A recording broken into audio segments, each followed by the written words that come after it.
Okafor believed in hard work. It was the kind of belief that made his hands calloused and his shirt stained with grease by nightfall. As a mechanic, he spent his days fixing broken machines, and in the evenings, he returned home to mend whatever cracks appeared in his family's life. He often said to Amara, "This workshop will grow. One day, we'll live without counting pennies." She'd nod, with her unwavering faith in him. Their home wasn't much, a two-bedroom bungalow squeezed between noisy neighbors, but it held warmth. Amara filled the space with laughter and hope, even when their cupboards threatened to run empty. Their 3 children, Dami, Chuka, and little Oma, brought chaos and joy in equal measure. But behind Okafor's optimism lay unspoken worries. The bank loans weighed on his shoulders.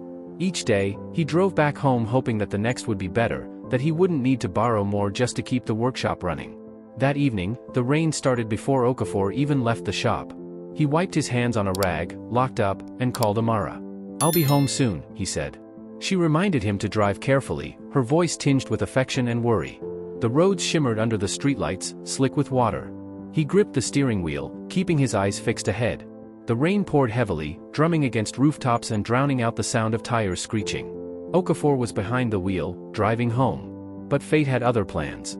The truck came out of nowhere, its lights cutting through the darkness like a predator's eyes. Okafor's car spun uncontrollably before the crash echoed into the night. By the time help arrived, it was too late. Okafor was gone. The funeral was quick but heavy with grief. Amara sat beside the casket, her black dress dampened by tears. Her children clung to her, confused but frightened by the weight of their mother's sadness. Neighbors brought food and condolences. They spoke of his kindness, his tireless work ethic, and his dreams. But none of it filled the void he left behind. Days turned into weeks. Bills piled up, and the house felt too big without his presence. Amara often found herself sitting in his workshop, running her fingers along his tools, as though touching them might bring him back. She sold his car to cover expenses and began taking small sewing jobs at home to keep food on the table. But every corner of the house whispered his absence. When Oma asked, "When is Daddy coming back?" Amara's heart broke all over again. Okafor awoke to the hum of an unfamiliar town. The air smelled of rust and gasoline. He sat up, disoriented, his hands clutching at his chest, but there was no pain, only emptiness. Memories of the crash were faint, like echoes. He remembered the truck, the rain, and then, nothing. Yet, here he was, sitting outside a workshop with faded walls and broken windows. The town was quiet but alive. Strangers passed him by, their faces indifferent, as though he had always been there. When he stepped inside the workshop, something stirred within him. The tools on the workbench called to him, familiar and comforting. Without thinking, he picked up a wrench and got to work. Time passed, and the shop's reputation grew.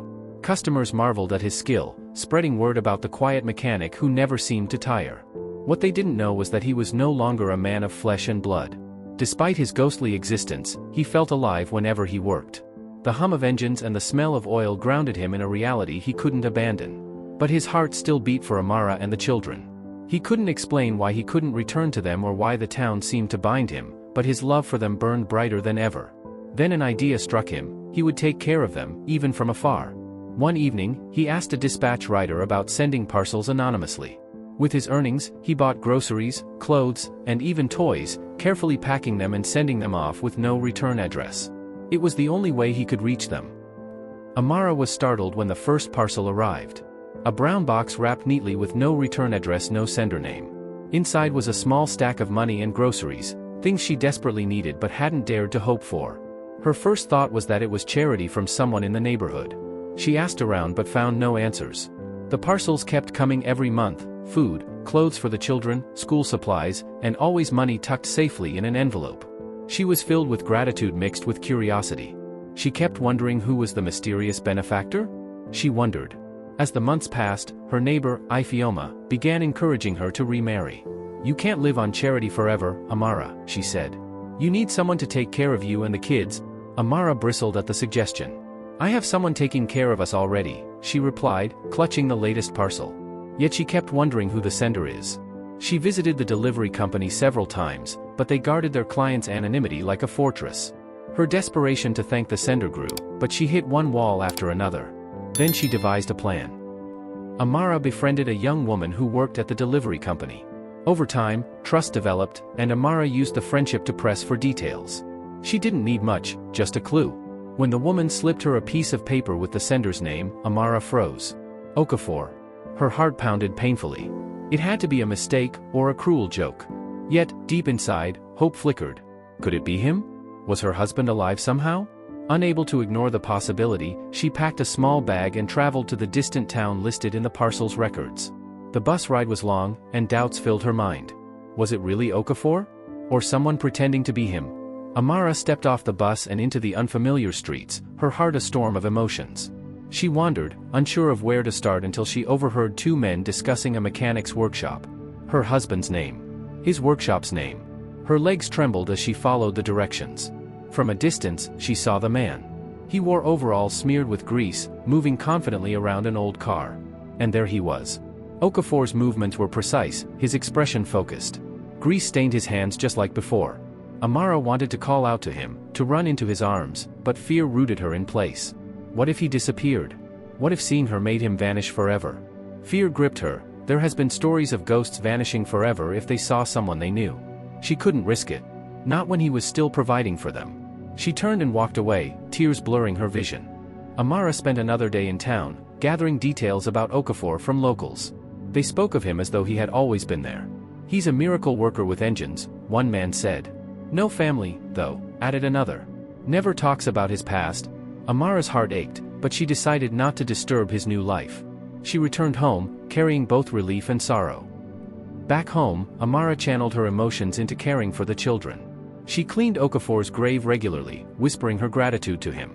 She never questioned the parcels again. Each one felt like proof that love could cross even the boundaries of life and death. Years passed. The children grew, and Amara held the family together. But one day, the parcels stopped. No explanation. Amara knew what it meant. She took the children to Okafor's grave and spent hours there, pouring out her gratitude. She told them stories of their father, his humor, his kindness, and how he had never stopped loving them. One evening, she sat in the dimly lit parlor, staring at the last box she had received. It was still half full of provisions, but her eyes lingered on the folded envelope that had come with it. She hadn't opened it yet. With trembling fingers, she tore the seal. Inside was a note, short, simple, but unmistakably Okafor's handwriting. For my family, always. The words sliced through her heart. She read them over and over, tears streaming down her cheeks. She pressed the note to her chest, rocking back and forth as the ache of loss overwhelmed her. Later that night, Amara dreamt of him. He was standing in his workshop, his hands resting lightly on the hood of a car. He looked up at her, smiling, but there was a softness to his eyes that made her chest tighten. "Take care of them," he said. "Promise me." She tried to speak, but her voice wouldn't come. Instead, she reached for him, but before her fingers could touch his, he faded.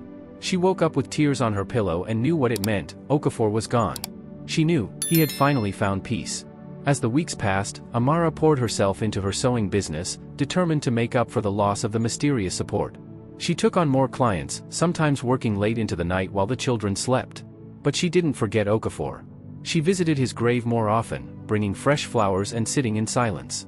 She spoke to him softly, recounting the children's milestones, their good grades, Chuka's growing interest in mechanics, and Oma's drawings that filled the walls. She also saved every note, receipt, and scrap of paper that had come with the parcels. They were all she had left of him now. One evening, while cleaning out the closet, she found the small wrench he used to carry in his pocket. It was rusted, but she held it like a treasure. "Thank you," she whispered, "for not leaving us completely." What do you think about this story?